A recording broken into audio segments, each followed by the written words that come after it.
Hello guys.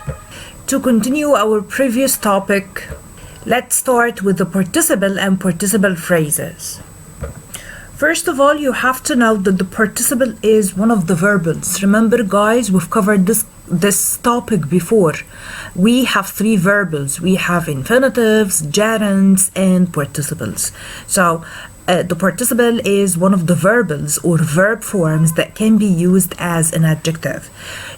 The participle or the participle phrases, both of them are used as adjectives.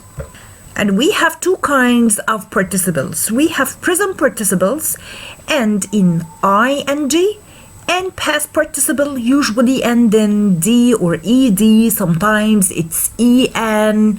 Okay, so we have two kinds of them. The participle is a single word, but the participle phrase is a group of words. And let's start with the present participles that end in ing, and let's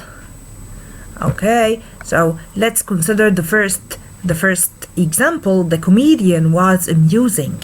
The comedian was amusing. So amuse is a verb, and we added ing to the verb amuse to make it amusing. And amusing here is describing the comedian. So the comedian here is a noun, so this word is an adjective. But the origins of this word is a verb, and we added ing to that verb. The second example, the playing boys didn't hear their mother call.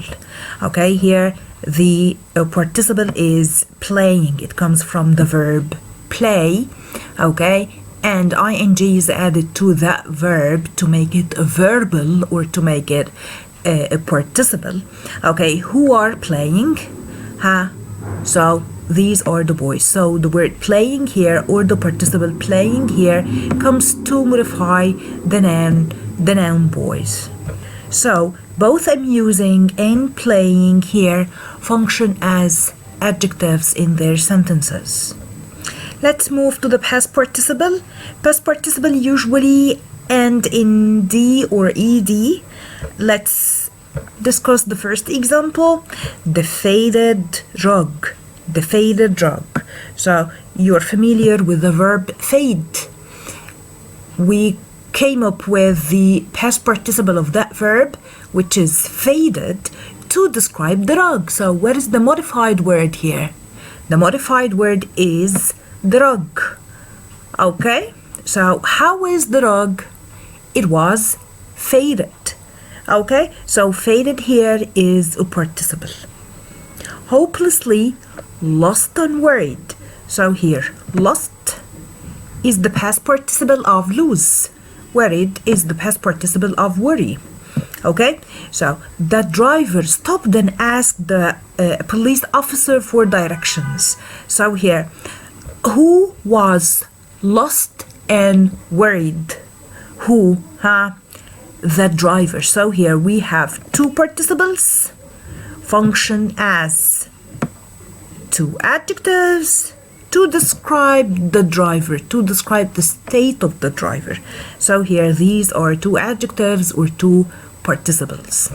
Unlike the participle phrase is used as an adjective, but it consists of a participle and its modifiers and complements.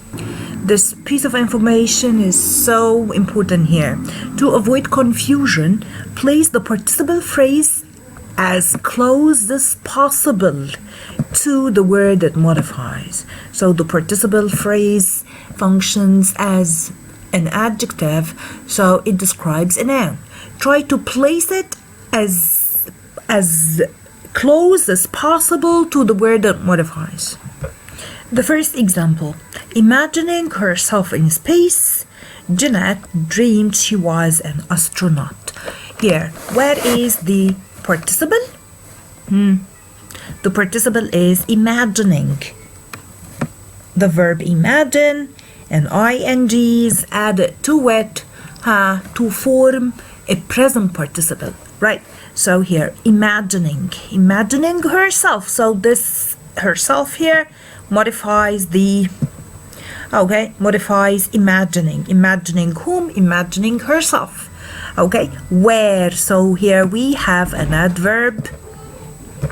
In space here is an adverb phrase that tells about the place, of imagining herself. Okay, so here imagining herself in space is a phrase or a participle phrase that modifies who was imagining herself in space? Janet. So here this phrase modify the subject Janet. Okay, so this is the first example of the participle phrase. Let's move to the second one. She imagined a young woman floating smoothly outside a space capsule. So here, where is the participle phrase? Or the participle first? The participle is floating. Okay, do we have any modifiers that modify floating? Yes, we have. How was the floating? Smoothly. Where? Outside a space capsule. So here we have two modifiers for floating. So here this is the participle phrase, floating smoothly outside a space capsule. Who was floating smoothly outside a space capsule? The woman.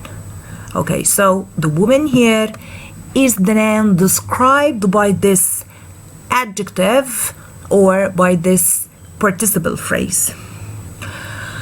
Move to the last example here with us. Soon, soothed by these pleasant thoughts. Who was soothed by these pleasant thoughts? So this is the participle phrase, but this time it is a past participle phrase, past participle.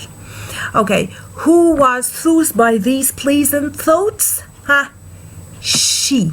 So it comes to modify the pronoun she. Okay, and here we have this prepositional phrase to modify soothed. And now it's the practice time. Here you're supposed to underline the participles used as adjectives in each of the following sentences. Here we're going to underline the participles, then we're going to put brackets around the noun or the pronoun each participle modifies. Number 1, loud clap of thunder woke the sleeping children from their nap. Do we have any verb that ends in ing or ed? Do we have any past participles or present participles? Yes, we have. Sleeping. It comes to modify the word children. Forgive me, it's so hard to draw brackets. That's why I'm going to underline them. Okay? Here, cleaned and polished. Yes, so these are, here we have two participles, and they are past participles. Cleaned and polished. The old desk. What was cleaned and polished? The desk. Thanks. The driver backed his truck into the parked car. Parked. So this is the participle. And what was parked? Yes, the car. Okay. The tired, sweating runners finished the race. We have two participles. Yes, the first one is past, tired. The second one is present, sweating. Okay, and runner is the noun modified. Move to number 5. Jenny sat on her porch thinking about her problems. Thinking. Here we have a participle phrase, by the way. This is the participle. And thinking about her problems. So this is the participle phrase. هو thinking about her problems. The subject, so it modifies the subject Jani. It's your time to answer the rest of the questions. And don't forget to find your assigned skills on IXL. Thank you. See you.